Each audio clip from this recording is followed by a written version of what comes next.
What's up, everybody? Welcome to Technical Deficit. And of course, I'm steering the wrong direction, but that's okay because that's exactly what the show is about. Being technically deficit is what we do.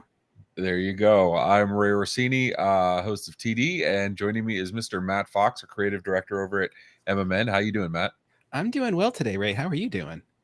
I'm good, man. I'm good. I'm glad we were able to do this today. We had a little actual technical deficit last week. A technical deficit? Yeah, we had keyboard parts, but we didn't have keyboard keycaps. No, we had keycaps. We didn't have switches. We were out of switches, but sometimes those things do happen. We've had a global shortage on Raspberry Pis, and we're just going to add keyboard switches to the list to make it someone else's thing. Well, it's like the old saying, switches get keycaps or something. So for those of you that didn't attend the awesome MSPGeekCon May 21st through 23rd, wow, it really feels like I can't get tired of saying that. We had a pre-day hosted by you that was building we made a custom keyboard for MSPGeekCon. Can you talk about that pre-day real quick? Who was there? What was the purpose? Yeah, that pre-day was a lot of fun. It was the first time, MSPGeekCon 2023 was the first time I had ever been to a conference for the space that we work in. And a lot of it was new to me. And you gave me the opportunity to create boarding school, which was the pre-day. It was 4 hours of learning about different types of keyboards, their benefits, the reasons I'm really into keyboards, because it is kind of an obscure thing. Ooh, keyboards, right? But it turned out to be fantastic. We had quite a few people with us. I think we had like 15 or so, and everyone got to build their own keyboard. Everyone had a great time. It was not just about the keyboards. It was about getting to know each other around a topic that wasn't related to, say, tickets or PSA or cybersecurity. I know we don't talk about that at all, but I really wanted to make sure we avoided it that day, right? And it was cool because we filled up quickly. We filled up within the first, I want to say 4 or 5 days. There was only 50 I started working on social media ads and you were just like, stop, we're full. Yeah. And then people started approaching me as we got closer to GeekCon within the last 2 weeks, I want to say, asking about like, hey, if you have a spot, let me in, or if you have any spares. Like, people got really, really excited about it, and it was kind of cool. It was cool, and it was I'll just put this out there. It was a gigantic contrast from when some of the people in the community started seeing the boards I was working on about a year ago. I think everyone went through kind of like multiple phases. There was this disbelief, like, that makes no sense. How do you use a keyboard that's got, like, I don't know, 18 keys on it, to when do I get to make one, over the course of about 8 months? And that was a really cool thing to see happen. I mean, the weird thing for me was, you've been talking to me about keyboards for, I don't know, since probably day one. You were like, hey, I'm Matt. Day two, you're like, here's a custom keyboard. And so you always talk about this stuff. And I'm like, yeah, everybody has their passions. I respect it. But to me, a keyboard's a keyboard. I have my preferences. I have my Logitech 570 I used for probably over a decade, maybe 2 decades. I have this Corsair here. I know what keys I like. That's cute. But yeah, but that's kind of the point, right? Like, every time you talk to me about this stuff, it's kind of like my eyes would glaze over. And I would, and you have keyboards at the same desk. Most of us with multiple keyboards have them at different desks. You have them at the same desk. I have. Let's just do a quick count here. And first, before we continue, I don't know if you saw this little gem, but eventually that's going to get built. That's going to be a technical deficit right there. An all gold and black Game Boy. Yeah. 1, See, 2. Geraldo's with me. He says +1 for Logitech. He gets this. 10, 11, 12, 13, 14, 15. There's at least 24 keyboards here on the shelf right now. Some of them are going out to people. Some of them are mine, and some of them are just going to be given to community members. So yeah, it's a problem. I admit it, and let's talk about it. No, absolutely. Okay, so, but the first thing I said to you, once I finally realized, and I'm not ashamed to admit, it was like a year and a half later after I met you. But after I met you, it was okay. I want to get into this. What the hell am I looking at? Because you'd show me all these things, and I was like, cool, that one looks like a batarang, or that one looks really pretty, or that one has LED lights. And my inner 12-year-old would giggle with RGB happiness. The batarang one, right? Yeah. And so you show me all this stuff, and besides the aesthetics, I'd have no idea what I'm looking at. Besides, some were split, some were together. So one of the things I asked you, what is this? Like, what am I looking at that makes these things different besides the aesthetics? and then you went to orthogonal and linear, and I started speaking Greek. Yes, you started speaking Greek. So I am a fan of giving the definitions before we get started. The kind of board we're going to be building today is it's a split ortholinear keyboard. So right, split being it's in two pieces, and ortholinear meaning that it's using a grid that is perfectly square. All the keys are a single unit in size. Keys actually are measured in units. You know, I think one unit's something like 19 millimeters. So that's like a rack unit, right? You got in millimeters. The conversion doesn't really work out the same way, but sure, it's the same idea. And the Revion 34 split is an orthogonal split ortho, although it does have a single key that is 2 units wide. But that turns out to be really handy because it's exactly where your right thumb lays down on the board, and is perfect. So do you want to see what one of those boards look like assembled? Sure. Because let's do it. It's so tiny that, watch this. It's going to take it out of my little organizer here on the wall. You have it in a little drawer? I do. And it's that portable. This is a board that I love using when I'm on the road or doing something, you know, that I need to be moving around a lot for. So here it is. Here are the two pieces, the left and right sides. This is not the exact board from MSPGeekCon because that one was specially built for us and has some differences, which I'll explain. But these are the two sides of the board, and I think our audience is going to love this. Instead of having like your standard TRRS cable, which would be the kind you use for, like, say, headphones, we use Cat5, which just kind of feels super on brand for the space that we work in. Yeah, makes total sense. You know, total. And for everyone that's asking, it is a straight through cable. This is not a cross connect. I feel like you see something this long, this short. Now you're going to think a cross connect cable or something like that, but this is a straight through Ethernet. But yeah, this is the board once it's completed, which is amazing. So why would anybody do this? Why would I look for my ortholinear split keyboard versus my Logitech K570? Oops, look at that. My machine's just kind of doing its own thing. I think part of that is hand health. I know that's always been it for me. I can type on a regular keyboard. In fact, if you look at my desk right now, I've got a TKL right in front of me that I'm using at the moment. But, you know, I've sustained a lot of damage to my hands over the years doing hands-on IT work. You know, I've been impaled. I've had my hands stuck inside of cabinet doors and data centers. I've had all sorts of things happen, and they just don't work the way that they used to. In fact, 2 instances. I think once, remember, we were in the chat, and I was like, "Oh, just split my hand open. These things happen. Let me get some crazy glue." It's just, I think it's just kind of, it just happens. It does. You know, I mean, just, there's a reason you keep gel here to seal up cuts, right? But it makes it okay. But you're not splitting open your hand while you're typing in a Word doc, or if I'm on a Corsair keyboard, I might. Ooh, I don't know. You have more band-aids than me, and I've never cut I've cut myself on, 286s, the cases. I've got rolled steel cases back in the day, absolutely. Yeah. But ultimately, it's about being able to put my hands in a better position so that I can type longer durations throughout the day and more comfortably. And when I type more comfortably, I make fewer mistakes. And when you make fewer mistakes, work comes along smoothly. It's a good feeling.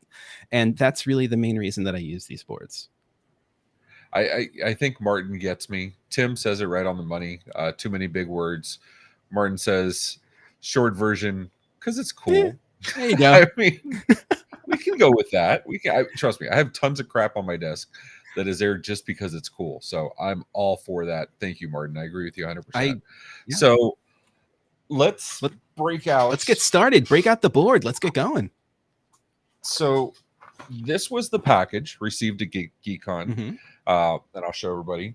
And we have this box that comes in nice and okay. I just opened it up, and we have packages. We have tools. We have the board. We do. And then this was what I had last week, which is exactly why we had to stop. What am I missing from this, Matt? You are missing the switches that we need to install on the keyboard. So, and in true fashion, there's not one set of switches. You let the people at GeekCon choose either the Holy Panda tactile. The Holy Panda tactile switch, which is a personal favorite of mine, as well as the Box Cream Linear, which is not one that I use too often, but Matt Mancuso, the individual that helped us get these boards customized and fabricated loves those, so we included those in the mix. But I do very much like the Holy Panda. I don't think you can see that from the lighting, but I always have them around here. And then the other option was these cream linear ones. Right? Yeah, and those are nice. They're not a switch that I usually default to, but they're definitely a great quality and a fantastic linear switch. And for those that want to hear, this is the cream. I'll put it right up to the mic. You can't hear any clicky at all. This is the Holy Panda. You can't hear it, but there's definitely, it has a little tension. There's a tactile bump inside of the shaft that you feel and you'll hear, but neither one of those types of switches is really designed to be clicky. I can't stand clicky switches, so we just didn't include them. I mean, I've got some. Is that why Clippy died? Is that why? No. Martin, if you were at MSPGeekCon, and Martin, I know you got your package after, remind me what switches you actually picked. I think I will be going with the tactile one, so Creamy can go back. The tactile was easily the winner of the day. Easily the winner. All right, and then as if it doesn't get worse, we included these keycaps. But of course, you had me this past weekend buy more keycaps because that's what what happens. There you go. L says, whatchamacallit, the ASMR. We actually may do ASMR keyboard clickety clickety. Oh, come on, we could do that all day. And he got the cream linear was the one because Martin's a smooth individual, so that makes sense. Smooth operator, I like it. He's a smooth operator. So we have this stuff, right? So we have these. This is what came, and I'm going to be. Oh, I do have scissors. Okay, I wasn't sure what I had in hand's reach. Yeah, go ahead and open that up, and I'll explain what it is as you're going along. Yeah, please. Those are the individual boards that make up this type of keyboard. They're made of an FR4 material, which is the material that printed circuit boards, PCBs, are commonly made of. And there's three in there. You've got a bottom plate, which forms the base of the keyboard. You've got your middle plate, which is where all the circuitry is located. And then you have a top plate. And the top plate's used to align and bring stability to the keyboard as you put your switches through it. Now, the manufacturing process of this board's pretty cool because, of course, it is a split. But when you have it manufactured, you have it manufactured kind of like larger, not slabs. I forget the exact panels. And if you take a look at the center of each one of those panels, there are little areas that have been cut out. Those are known as mouth bites. And what you're going to do is simply snap those in half in those areas to separate the board into pieces. Now, give me 1 second. It's been a little while since I've done an assembly of one of these boards. The first thing you're going to want to do is take the plate that has the protective cover for the MCU, which is the one in the middle, the top plate, rather. Yes, there. And you'll see that there is an area on the left-hand side that's got some mouse bites that would look. When you say mouse bites, what is a mouse bite? Do you have the ability to zoom in on that board? I do have the ability to zoom in. All right. One moment, please. Oh. We have that technology. Enhance. Zoom. Enhance. Zoom. Enhance. I figure that's probably the safest way to do this. Yeah, no, this works out nicely. In the center, there are pieces of FR4 material that are keeping the two sides together. If you take a click... Okay, you keep saying new words. When you say FR4, you mean... the material that the board is made of. Okay. So if you look at that plate, the one that you just pointed at, towards the center of it, there are two areas that are connecting the left and right sides. Now, you'll notice that they have little tiny holes drilled through them. Those are known as mouse bites, and they're there as perforations so that you can break it in half. Oh, yes. Here, these little perforations. But above that, you'll see that there's a little panel, and you want to break that little panel. The left, those two pieces, you break that off first. Just wiggle back and forth. It'll pop. You're good to go. Terrified of that. Yeah. The first couple times you do that, it is a little bit scary. So what am I better with? Am I better with pliers here or snips to get these little pliers? They come off very easily. Okay, I'll sand that down later. Okay. All right. So now, I got this. Now you're going to break that one in half. That wasn't too bad. I do have like 5 spares right next to me just in case my shenanigans. Although I'd prefer not to because the gentleman that made these put a lot of love and attention into this. Matt Mancuso. You want to call him out real quick? Matt Mancuso of World Spawns Keebs did this. He's a member of the Keeb community. That's something I'm actually not that active in. This is like a very solitary activity for me. It's a nice quiet time when I can think about doing other things as I'm, doing this type of work. But he's just the most nicest person in the world, especially when it comes to this. He has an Etsy store. You'll see some versions of this board there. And I reached out to him on Discord. I was like, hey, buddy, this is what I'm looking to do. Check out some of the boards I've done just to kind of, make sure he knows that this is something I genuinely care about.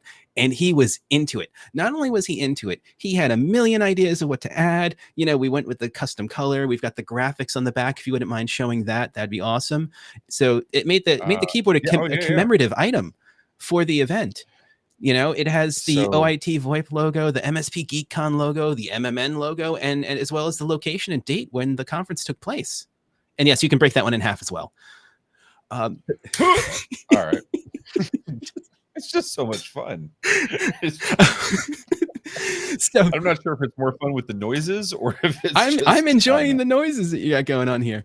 But he was excited, and not only did he help us design the back of it, but he also added an extra footprint to the left side of the board that allows us to install a rotary encoder or a dial, a knob, if you want. Are you talking about on this? Yes, which you can also break in half, please. Go for it. I have to. Hulk smash. All right. So, Hulk smash. All right. So what am I looking at? So when you say the rotary dial, rotary encoder, I mean this spot up here? No. Take the other half that's on the table at the moment and flip it over. Okay. Now rotate it 180 degrees so the black components are on the top. Thank you. Lower left-hand corner, right by your left thumb, you're going to see a footprint, and there's going to be 3 little dots or holes. Over here? Right 3, down 1. Right by your left thumb. There you go. You're going to see that there are 3 little dots or holes right there. And those accommodate a rotary encoder. So if you had one of these little guys, if you see here, you've got 3 legs on that. You could actually install one of these if you wanted to, which is cool. You can program it to act as like a volume dial. I have boards with multiple encoders, and I have one type of function that I like to call a time machine, because when you rotate it counterclockwise, it's the same thing as hitting Control Z. If you hit it, if you turn it clockwise, it's Control Y. So it's like undo, redo, but like on steroids. Because so for those of you that are like me, before meeting Matt, you look for keyboards like this that had like macro keys, and you could program them, and and I have my Stream Deck here, of course. But you look for stuff like that so you could do automated things, and it'd be kind of cool. Thank you. Thanks, Dan. I'm so strong. Whatchamacallit? But yeah, so setting up stable refusion. I don't know how we got that one. Let's go back to CD. Yeah. There we go. So whatchamacallit? So up to that, I would look for macro keys, or I look for my Stream Deck and I program it and all that stuff. But the cool thing about this is you can actually program every single key and then some. Yeah, you can make your keys do anything that they want. The framework that we use for most hobbyist keyboards, including the Revyoung and almost everything that I own, is QMK. And you can find that online. I think it's qmk.fm. Nice framework, and it's super flexible. It's written in C, so it doesn't take a whole lot to learn how to work with, and you can create custom events for any type of key clicks, key presses. There's a feature called tap dance that allows the key to behave differently based on how many times you tap it. And you can combine different things like modifier keys with encoders, so that if you hold a specific key down and twist a knob, it does one thing. If you don't have that key pressed down at the same time, that's not it. Yeah, I was going to say it's QMK. FM, I think. Hold on one second. Oh, there it is. Okay. Yeah, QMK.FM. And it's just fantastic. I've been working with it for a couple of years now, and I've built some really, really fun boards with it. Super functional boards. In fact, I've built boards for a couple of people in the MSP community, and so far they've absolutely loved them. And again, there's a little bit of, I don't know about this, and give it 3 weeks. Just give it 3 weeks. Go through a little bit of pain with it, because it's going to be an adjustment. And I guarantee you it's going to click, and you're like, oh my gosh, this is the best thing since cheeseburgers. It's going to click. Depending on the switches you have. It's going to click, or it's going to be really smooth. Yeah. All right, let's get back to this here, because we have limited time. We don't want to spend too much. 30 minutes. Absolutely. Yep. So I got the piece here. What's next? Next, you're going to take the little 3D printed container that has the Allen key in it. You're going to open it up. The top screws off. Be careful when you do so, because all of the parts for assembling the board are inside of there. Sir, I come here prepared.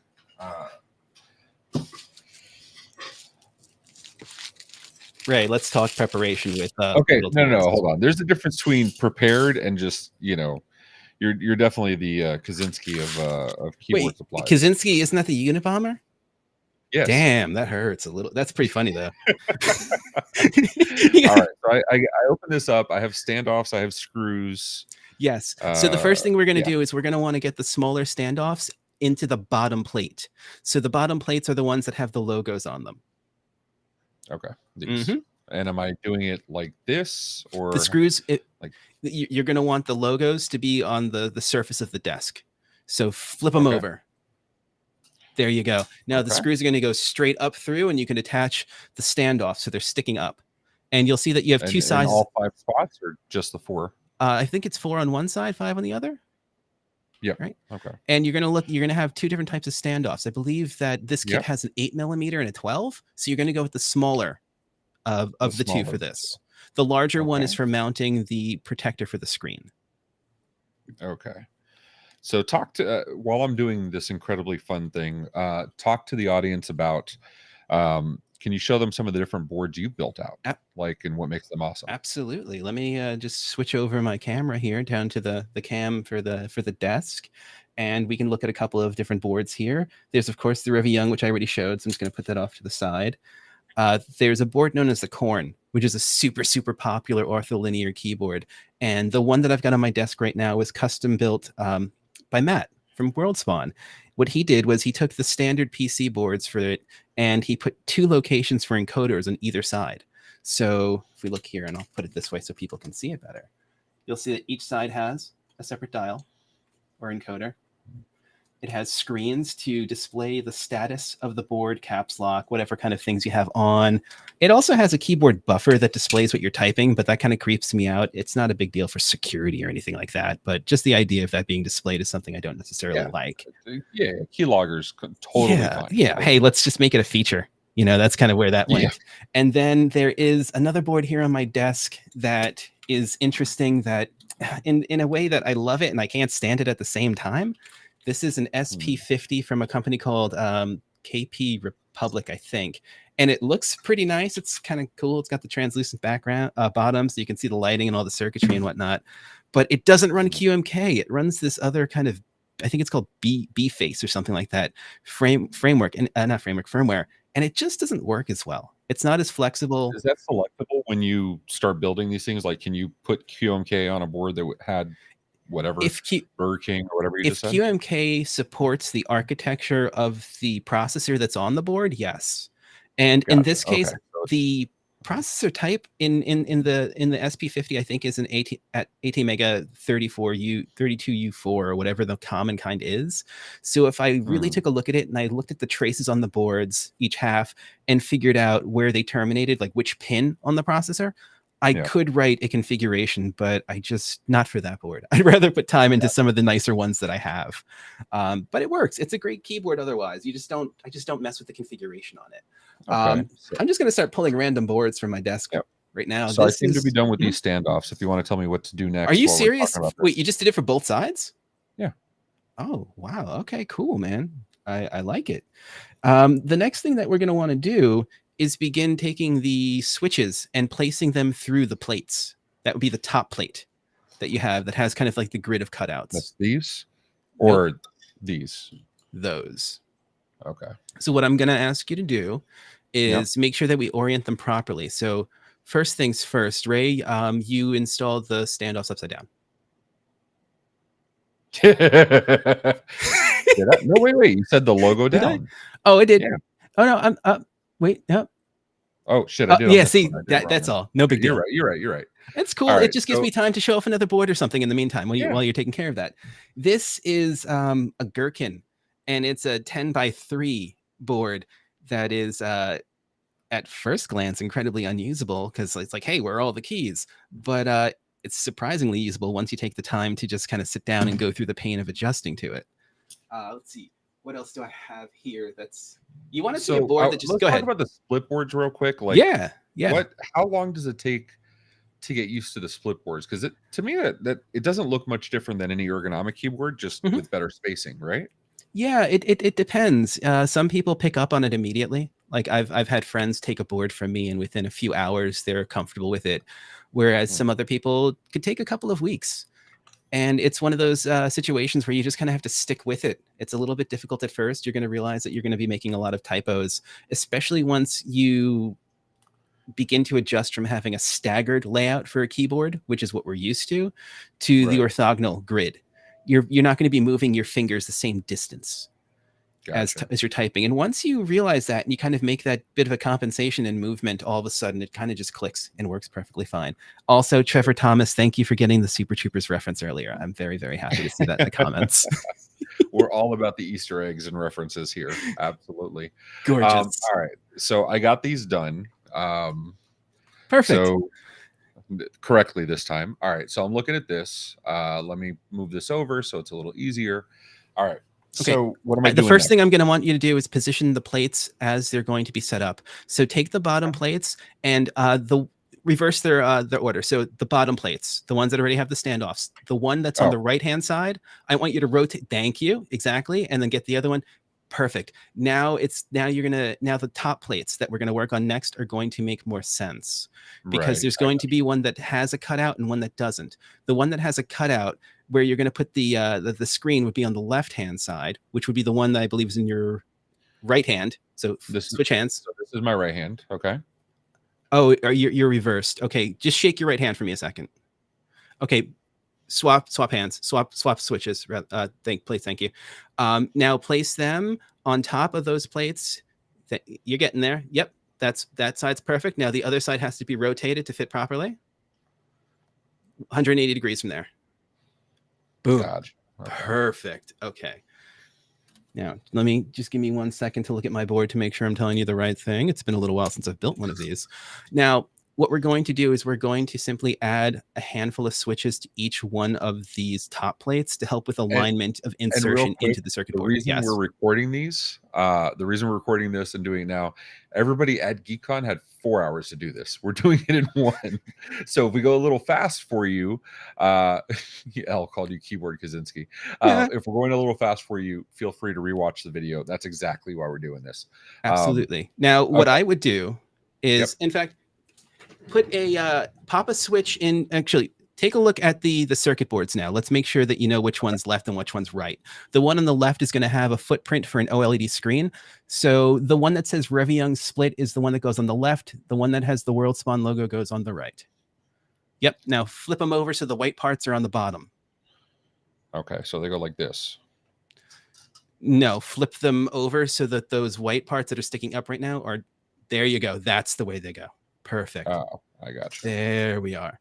Now, if we look at the top of these plates, you'll see that there are holes where the pins of the key switches have to go through, and they're either going to be top or bottom mount.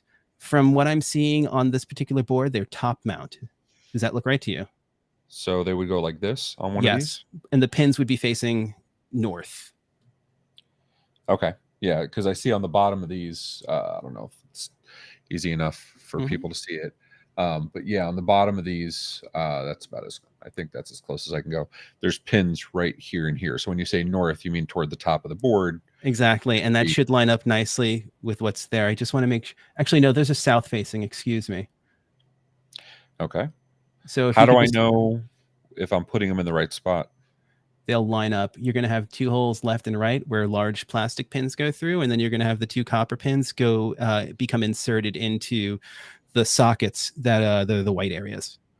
Oh, I see. Okay. So the little pins go in the plastic sockets. Okay. Exactly. So I just wanted to make sure that the orientation was correct. Now, what you're going to do is take that switch, just remove it from the board, and insert it through the top plate in the same exact orientation.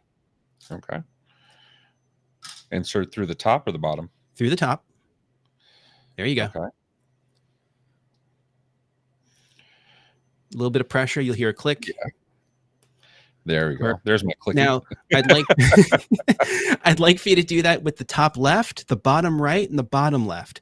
Well, no, the same switch, same side. Yeah. What we're doing is we're just getting it. We're preparing the plate to be attached to the PCB.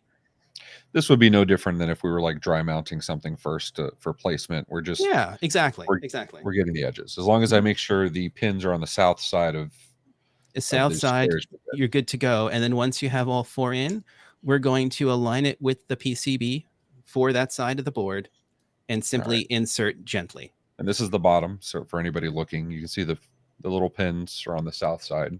Mm-hmm. Okay. And now we're going to align. Yep. And insert. Yeah. And I apologize. I can't get a good camera angle of this, but I'd rather not mess it up. So there's that. There's that. Yep. All right. Cool. So now that side of the board's pretty much built. All you're going to have to do is insert the rest Thanks, everybody. You have a great day. Thanks for watching this. Oh, wait, no, we're not. Never mind. Oh, yeah. Oh, man, come on. You're going to do the same exact thing to the rest of the locations on that side of the board. But I think in the interest of time, yeah, go ahead, man. In the interest of time, I would ask you to do the same thing to the other side of the board, the other half. That way, we may not get through the full assembly today, but we get to show the audience exactly how this works. Sure, I can do that quickly. While I'm doing this, I'll minimize me, and why don't you start talking about other boards? Oh, other boards. Okay. Let's see.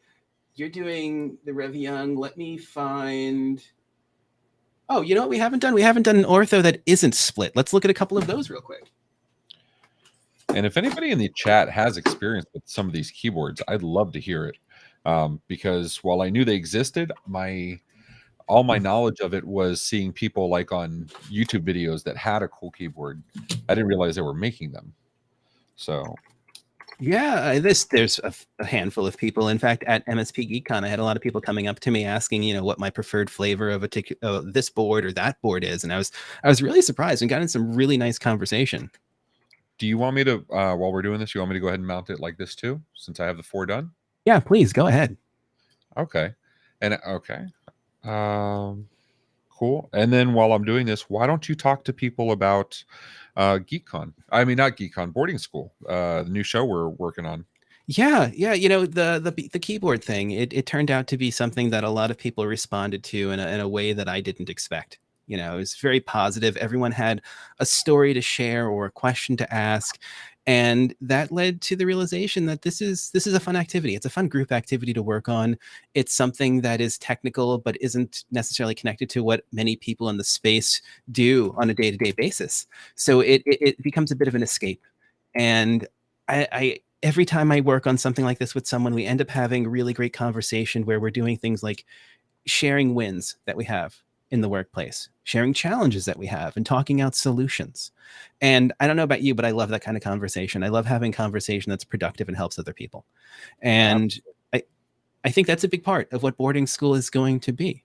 And I also just love that we're calling it boarding school because I got expelled from private school when I was a kid. So there's like this weird kind of continuity thing there. Like, I'm back. But yeah, let's talk. We'll talk about that another day. That's another episode, right? We don't want to use all our content at one time. But yeah, all I'm doing here for people that don't know, I'm just putting in the rest of the switches. Since we're gonna have to do that eventually anyway.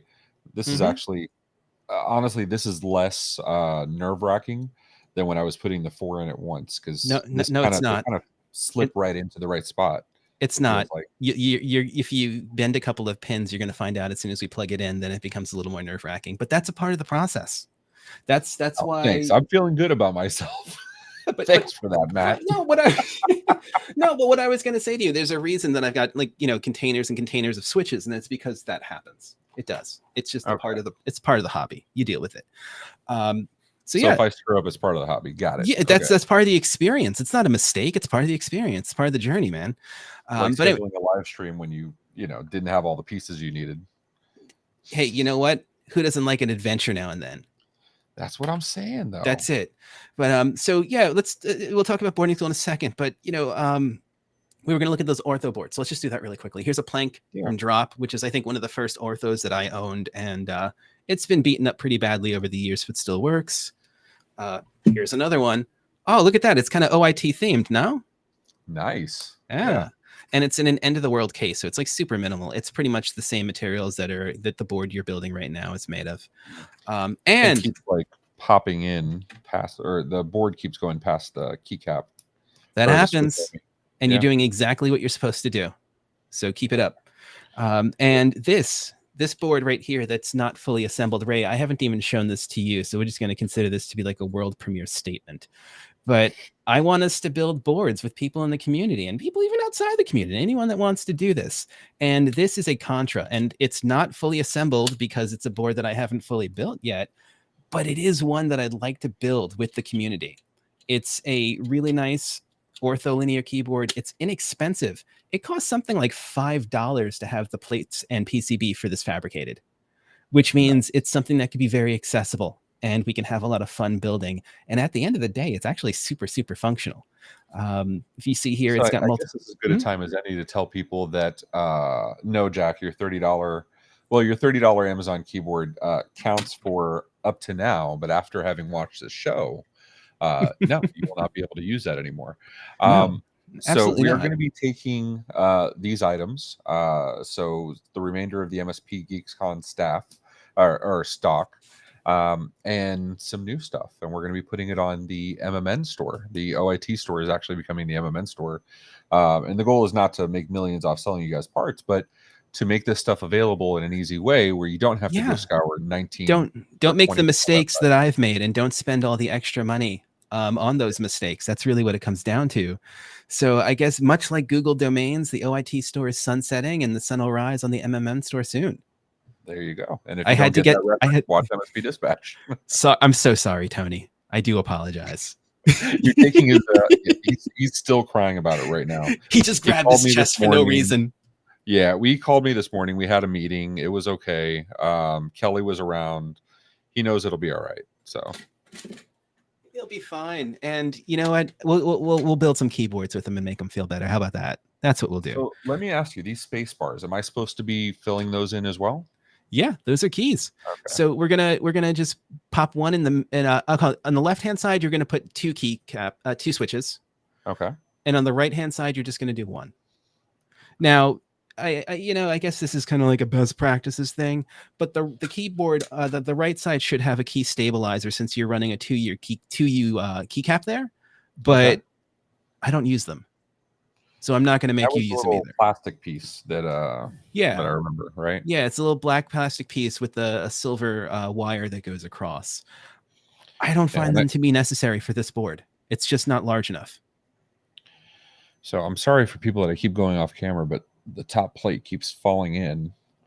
So I'm just trying to make sure I get. There we go. That's what it was. Wasn't contacting properly over there.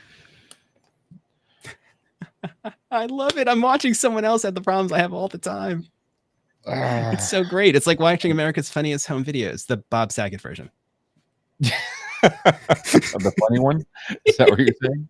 That's where I was going with that. Thank you very much for that. But yeah, I mean, honestly, Ray, if you don't get to all the key switches right now, it's perfectly fine. What I'd love to do before, okay, yeah, go ahead. I mean, my big goal here today is to just get the board in a matter at a point where it's going to boot up so people can see it. And then you can finish the rest on your own time, or we can record more. There are also a lot of tips I'd love to share with you that are just too much for today. But the next thing we're going to do, we're going to pop the OLED screen in. So you're going to have an OLED screen that's going to be in your box. It's, I got one around here. I could show you what they look like. It's got 4 pins on it. It's about 1 inch long. Kind of looks like this. I cannot see that, but I know what an OLED screen looks like. So this is the stabilizer you were talking about, correct? That is the stabilizer I was talking about. I've got a nice little collection of unused ones here. Cool. And Matt's sticker. That's just, I love the fact that he, I'm pretty sure you know that one of my favorite franchises, and yes, there's certain parts of it that I pretend don't exist, is the Alien franchise. That's always been a big thing, part of my life since I was a kid. So seeing the Weyland-Yutani logo turned into his World Spawn Keeps logo is pretty sweet. So this popped off the bottom here. Should I be concerned? Ooh, that does happen every once in a while, and I can show you how to take care of that. That's just a matter of resoldering the switch on. And we won't do that now. We'll do it as a separate video and upload it later. Yeah, and much like I was saying with the keyboard switches, things like that do happen, and you have to be prepared, because no matter how much time you spend doing something like this, you're always going to run into that. And that's why I've got this, if you could see the screen, Ray. Yeah. Oh yeah. A couple thousand of those in there, just because you keep them around. All right. So I got a little LCD screen. Is that what we're looking for? Yep, that's your OLED. It's got 4 pins on it. Now, on the left hand, there you go. Perfect. On again, I'm sorry with the mirroring, but yes, your left hand. You've got your watch on your left hand, yeah? Yep. Okay. You'll see the MCU, which is the processor that has the USB-C connection. Oh, now, just to the right of it, you're going to see that there's there's going to be a socket with 4 holes. Yes, right there. Right. That's where you're going to plug the screen in. Okay. All good. All right. Now, normally we'd want to fully assemble this board and get the top plates attached to the bottom plates. You know how to screw things in, so I'm not going to waste your time with that. Please please unpack the Cat 5 cable, which I got to tell you, I'm a little jealous. It's got that gorgeous Cisco blue. It almost feels like it's a serial port cable. Right. I mean, I'm ready to, I'm ready to telnet into one of my IADs or one of my ISRs. I'm ready to go. I'm going to admit something, and I'm well past my hands-on IT days, so I don't feel like embarrassed to say this, but I once had a Cisco Catalyst 2900 XL run for 7 years straight without being rebooted. I have one in my server closet right now in this office. Those are the tanks. They don't go.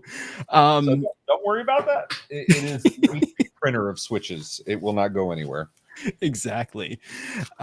So now that you've got the cable out of the package, just go ahead and connect the left and right sides of the board with it. Okay. And you'll see those are straight up just like RJ45 jacks. Nothing different about those. Do you know if these are straight or they're straight through? Yeah, they're straight through. They're not crossovers. So any patch cable would work here. As long Absolutely. Although you'd want to limit the length because of attenuation and power going across. Does it matter that much more for these devices? Yeah, it does. You're going to start noticing problems when you get over like a foot or 2 of length on one of these. Okay. So I always keep those short. If you're doing something like TRRS cables, like like these, which are used by most split keyboards, you have a little bit more length to work with, about 3 feet. Gotcha. And oddly enough, if you're using USB to connect, which a couple of them do, and it's the worst because it's always like the male-to-male mini USB that no one has anymore because no one has a cell phone that uses that stuff anymore. You got to keep those relatively short as well. So now that you've got them plugged in, Martin playing along at home. So Martin's in the same boat I am. I actually attended the boarding school pre-day, but I got caught up in conversation with somebody as per usual at a conference, and I couldn't pay attention. Yeah. Well, that's the point, right? That's why you go to these things. So I couldn't pay attention to what was going on. I'm just gonna throw this out to Martin real quick. I've got your next challenge right here. We've got tons of boards. Just wait. So Martin was in the same boat I was, in that he couldn't go to the event. He wanted to do boarding school. He just couldn't. So, he went back and he's watching it now. So he's building for the first time, just like me. That's awesome. And I love it. All right. What are we doing next? I'm gonna say, let's jump the shark and just plug the dang thing in. Oh, Jesus. That sounds so horrible. Get a USB cable, plug it into the MCU on the left-hand side of the board. Ooh. Are you doing a little redo for yourself? I am doing a little redo for myself, but I just realized that doesn't have the... Oh, that was a spare parts box that you went into there. I thought I was being so smart. I was like... I wouldn't worry about it. Let's turn the socket repair into another video. In fact, I was thinking about building a board and recording it this weekend. So if you want to do that, we can totally do it. Oh yeah, we could totally do it. Plus, we're running down on time. We've only got about 7 minutes left. I got you. So, and look what happened to my desk in that short time. It's just become flooded. What did you do? I just keep grabbing boards and putting them down to show you guys, and it's getting bad. I feel like I'm being ganged up on here. They're all around me. I have more spare parts. How you like that?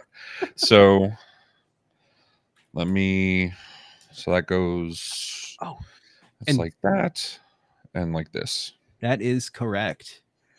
And while you're doing that, I'll show the audience my smallest keyboard, which comes in the form of a milk carton.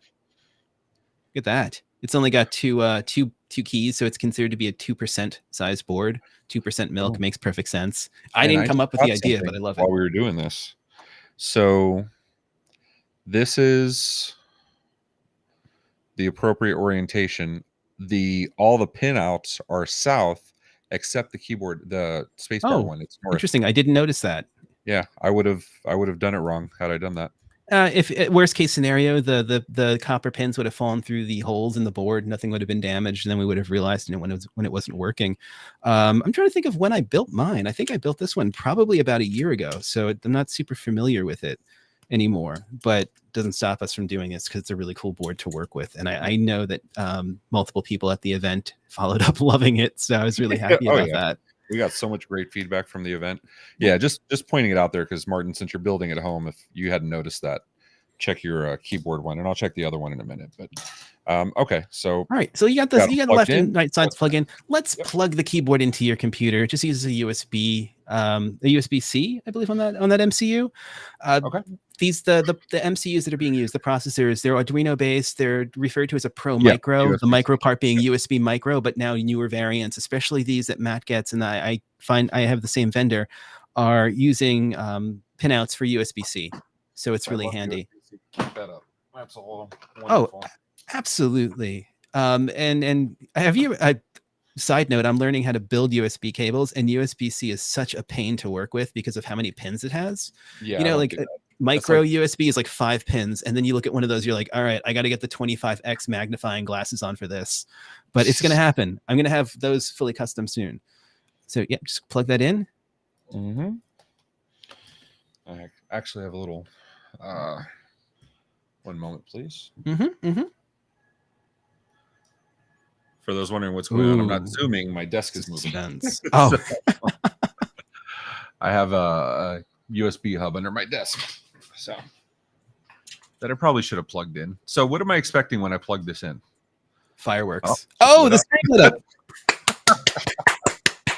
There you go. You've got a working keyboard. Now, I'm trying to think of what the key map is because I've modified mine. Now, if you look at the screen, and I don't know if you can zoom in far enough for people to see, but I think it's going to say like something in L0 or layer 0. It says layer L0 and then num immediately under it. Okay, see, the num means your numpad is currently, num lock is on. Okay. So if you were to say disable the num lock on your regular keyboard, you would see that would disappear from the screen immediately. I don't even know where the num lock key is anymore, to be honest. Yeah, I had to think. Oh yeah, you're right. Oh my god! And I know keyboards. I get do the same thing with caps lock. Hit your caps lock button. Boom. Oh my gosh! Isn't that neat to see? So you're telling me I can have it on the LED? I can have it tell me when I'm muted?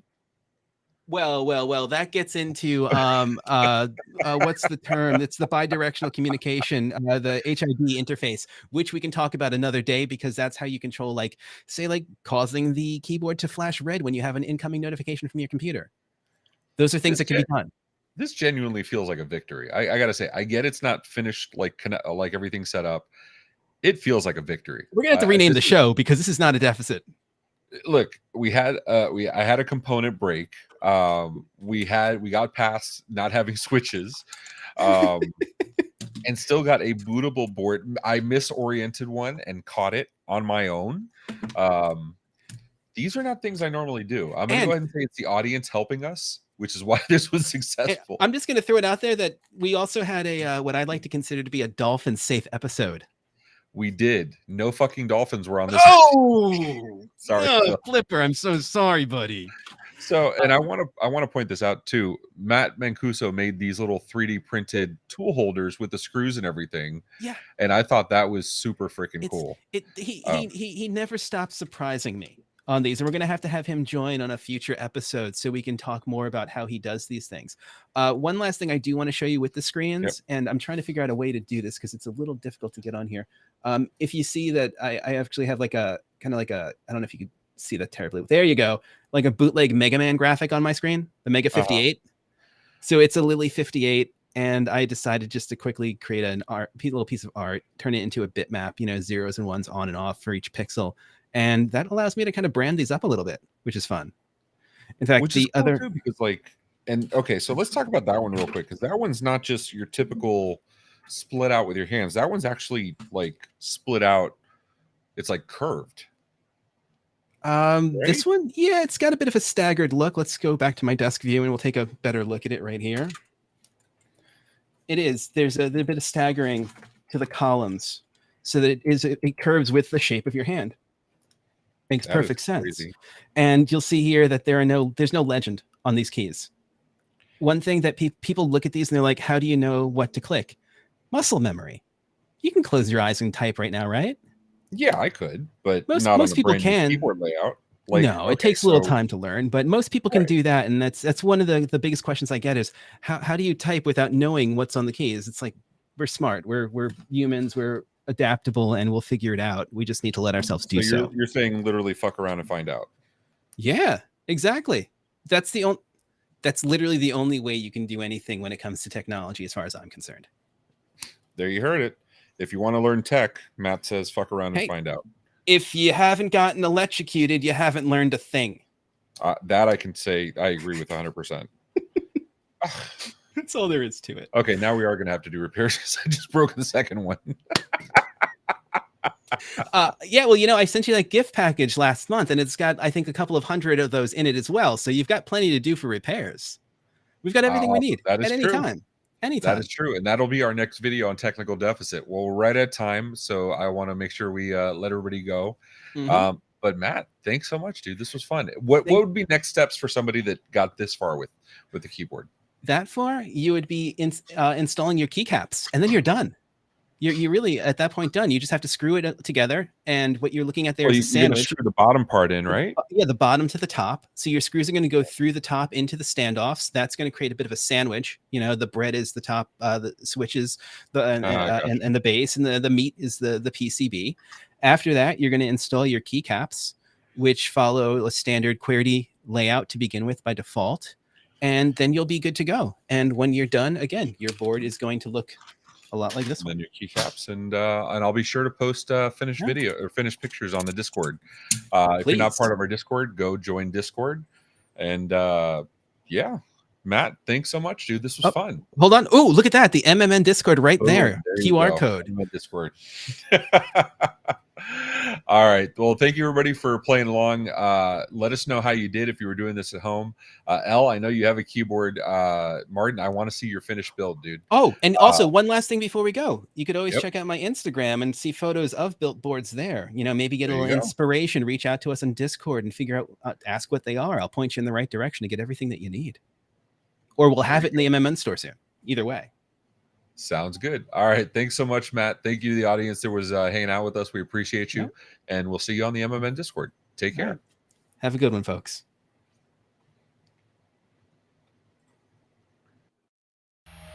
This has been a broadcast of the MSP Media Network.